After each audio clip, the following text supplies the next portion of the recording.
በሆሊውድ ውስጥ ከኦስካር ሽልማት የበለጠ የሚፈራ አንድ ሌሊት አለ። ስምህ ሲጠራ የምትደሰትበት ሳይሆን የምታፍርበት የውርደት ሌሊት። የራዚ ሽልማት። አብዛኞቹ ኮከቦች ይህንን ሽልማት እንደ መርዝ ይሸሹታል። ነገር ግን አንዳንዶቹ ደግሞ ደረታቸውን ነፍተው በብዙ ሚሊዮኖች ፊት ቀርበው አዎ እኔ በፊልም ስራ አስከፊ ነበርኩ ብለው ሽልማቱን ቢቀበሉስ? በዚህ ቪዲዮ ውስጥ ዝናቸውን አደጋ ላይ ጥለው የውርደት ሽልማታቸውን በድፍረት የተቀበሉትን 10 ታላላቅ ተዋናዮችና የማይታመነውን ታሪካቸውን እናያለን። መጨረሻ ላይ የምንነግራችሁ ታሪክ ግን ከሁሉም ይበልጣል።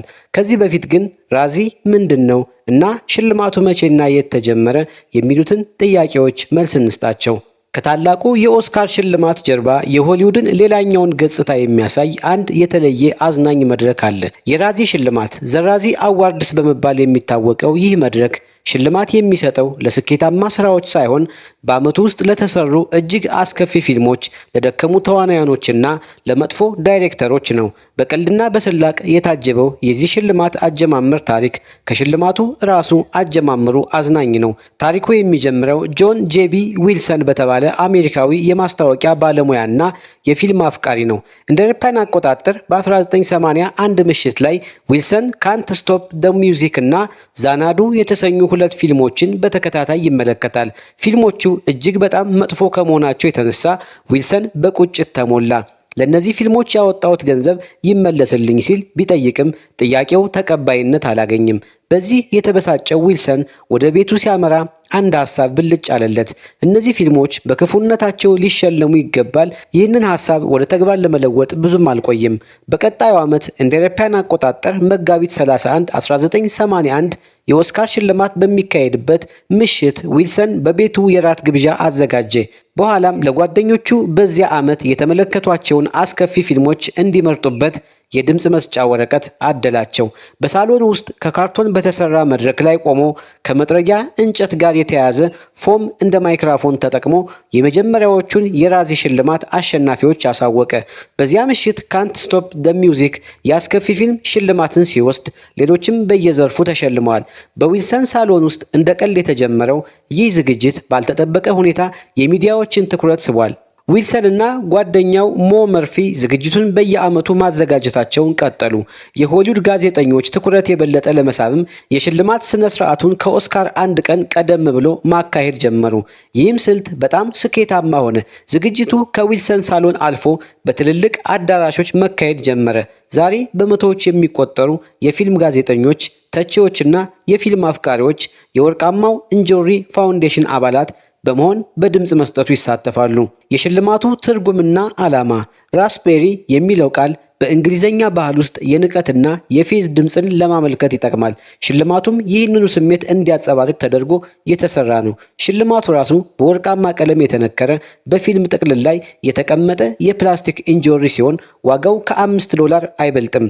ዋና ዓላማው ሆሊውድ አንዳንድ ጊዜ ከፍተኛ በጀት መድቦ እጅግ መጥፎ ስራዎችን ሊሰራ እንደሚችልና ስህተቱን አምሮ እንዲቀበልና ከራሱ ጋር እንዲሳሳቅ እድል መፍጠር ነው ይላሉ። የራዚ አሸናፊዎች የውርደት መድረክ ወይስ የድፍረት ታሪክ? የራዚ ሽልማት ሲዘጋጅ አብዛኞቹ የሆሊውድ ኮከቦች ስማቸው እንዳይጠራ ይጸልያሉ። ከተጠራም ደግሞ ችላ ብለው ማለፍን ይመርጣሉ። ነገር ግን አልፎ አልፎ ጥቂት ደፋር ተዋናዮች ይህንን የውርደት መድረክ ወደ ድፍረትና የቀልድ መድረክ ይለውጡታል። እነሆ በራዚ ታሪክ ውስጥ የማይረሱ ምላሾችን የሰጡ 10 ታዋቂ ተዋናዮችና አስገራሚ ዝርዝራቸውን እንመለከታለን። አንደኛ፣ ሳንድራ ቡሎክ። በአንድ ቅዳሜና እሁድ ውርደትና ክብርን የተቀበለችው ንግስት። በራዚ ታሪክ ውስጥ እጅግ ዝነኛው ገጠመኝ የሳንድራ ቡሎክ ነው። እንደ አውሮፓውያን አቆጣጠር በ2009 ኦል አባውት ስቲቭ በተሰኘው ፊልሟ የአስከፊ ተዋናይት ሽልማትን ስታሸንፍ ያደረገችው ነገር ሁሉንም አስደንግጧል። ሽልማቱን በአካል ለመቀበል ከመምጣቷን በላይ የፊልሙን ዲቪዲዎች የተሞላች ትንሽ ጋሪ እየገፋች ነበር። መድረክ ላይ ወጥታም ይህንን ፊልም በእርግጥ የተመለከተው አለ ስትል በቀልድ ጠይቃለች። የሚገርመው ይህንን የውርደት ሽልማት በተቀበለች በማግስቱ ለዘ ብላይንድ ሳይድ ፊልም የታላቁን የኦስካር ሽልማት ማሸነፏ ነው። ይህም በአንድ ቅዳሜና እሁድ የሆሊውድን ከፍተኛና ዝቅተኛ ጫፎች የነካች ብቸኛ ተዋናይት አድርጓታል። ሁለተኛ፣ ሃሊ ቤሪ። የውሸት እንባና እውነተኛ ድፍረት። ከሳንድራ ጥቂት ዓመታት ቀደም ብሎ እንደ አውሮፓውያን አቆጣጠር በ2000 ካትውመን በተሰኘው ፊልም አስከፊ ተዋናይት የተባለችው ሃሊ ቤሪም መድረኩን ተቆጣጥረዋለች። ሽልማቱን ለመቀበል ስትመጣ ከዚህ ቀደም ያሸነፈችውን የኦስካር ሽልማት በአንድ እጇ፣ አዲሱን የራዚ ሽልማቷን ደግሞ በሌላ እጇ ይዛ ነበር። መድረክ ላይም ልክ ኦስካር እንዳሸነፈች ሁሉ በውሸት እንባ እየተናነቃት በዚህ አስከፊ ፊልም ውስጥ እንድሳተፍ ላደረጉኝ ሁሉ አመሰግናለሁ በማለት የቀልድ ንግግር አድርጋለች። ሶስተኛ ድዌይን ዘ ሮክ ጆንሰን በክብር የተቀበለው ዘመናዊ ኮከብ። ሁሉም ሰው በአካል መገኘት አይችልም። ነገር ግን ባዮች በተሰኘው ፊልሙ የራዚን ሽልማት ያገኘው ድዌይን ጆንሰን ምላሹን በማህበራዊ ሚዲያ ሰጥቷል። በአካል ባይገኝም ሽልማቱን በደስታ መቀበሉን በለቀቀው ቪዲዮ አሳይቷል። የራዚን ሽልማት በክብር እንቀበላለን፣ አዎ ባዮችን ስንሰራ ተሳስተናል በማለት ስህተታቸውን በይፋ አምኗል። ይህ ትህትና የተሞላበት ምላሹ በደጋፊዎቹ ዘንድ ትልቅ አድናቆትን አስገኝቶለታል። አራተኛ ቤን አፍሌክ የተሰበረው ሽልማትና የብስጭት ምላሽ። ሁሉም ሰው ግን ሽልማቱን በቀልድ አይቀበልም። እንደ አውሮፓውያን አቆጣጠር በ2003 በ3 ፊልሞች ገርል፣ ዳሬዴቪል እና ፔቼክ የአስከፊ ተዋናይ ሽልማትን ያገኘው ቤን አፍሌክ በአንድ የቴሌቪዥን ፕሮግራም ላይ ሽልማቱን እንደላኩለት ተናግሯል። ከዚያም የላኩለትን የራዚ ሽልማት ካሳየ በኋላ መሬት ላይ በመጣል ሰብሮታል። ድርጊቱ በወቅቱ በነበረው የፊልሞቹ ውድቀት የተሰማውን ብስጭት በግልጽ ያሳየ ነበር።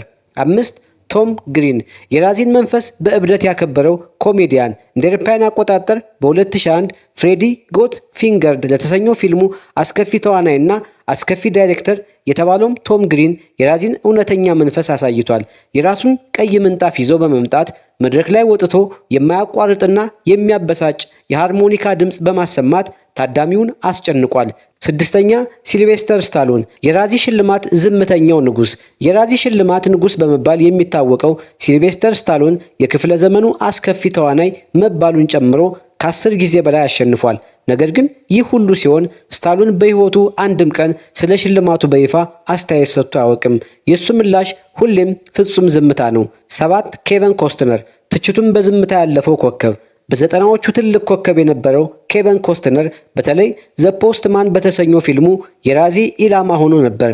ልክ እንደ ስታሎን ሁሉ ኮስትነርም ሽልማቱን ሙሉ በሙሉ ችላ በማለት ምንም አይነት ምላሽ ሳይሰጥ አልፏል። ትችቱ እንዲበርድለት በዝምታ ማለፉን መርጧል። 8ኛ ጆን ትራቮልታ በስሜት ከሰራው ፊልም በኋላ የመጣው ዝምታ። ባትል ፊልድ እርዝ የተሰኘው ፊልም ለጆን ትራቮልታ የግል ህልሙ ነበር።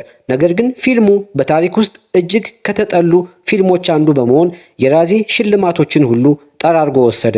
ከዚህ ታላቅ ውድቀት በኋላ ጆን ትራቮልታ ስለ ፊልሙም ሆነ ስለ ራዚ ሽልማቱ ምንም አይነት አስተያየት ከመስጠት ሙሉ በሙሉ ተቆጥቧል። 9ኛ አዳም ሳንድለር የራዚ ተደጋጋሚ ደንበኛ። አዳም ሳንድለር የራዚ ሽልማት ተደጋጋሚ ኢላማ ነው። በተለይ ጃክ ኤንድ ጂል በተሰኘው ፊልሙ አስከፊ ተዋናይና አስከፊ ተዋናይት በመሆን ታሪክ ሰርቷል። ነገር ግን ልክ እንደ ኮሜዲ ፊልሞቹ ሁሉ ሽልማቱንም በቁም ነገር የሚመለከተው አይመስልም። ሽልማቱን በአካል ወስዶም ሆነ አስተያየት ሰጥቶ አያውቅም። ስራውን ሰርቶ ወደ ቀጣይ ፊልም መሄድን ይመርጣል። 10ኛ ማዶና ማዶና የሙዚቃ ንግስት፣ የራዚ ኢላማ። በሙዚቃው ዓለም ንግስት ብትሆንም በትወናው ዘርፍ ግን የክፍለ ዘመኑ አስከፊ ተዋናይት ተብላለች። ማዶና በርካታ የራዚ ሽልማቶችን ብታሸንፍም እንደ ሌሎቹ የዝምታው ቡድን አባላት ሁሉ ለሽልማቱ ምንም አይነት ትኩረት ሳትሰጥና አስተያየት ሳትሰጥ አልፋለች። ለዛሬ የነበረን ፕሮግራማችን ይህንን ይመስላል። እነዚህንና ተመሳሳይ መዝናኛ የፊልም ዓለም ታሪኮችን ማወቅ ከፈለጉ ይህንን ቻናል ሰብስክራይብ ያድርጉ። እንዲሁም ላይክ እና ሼር በማድረግ ቻናሉን ይቀላቀሉ።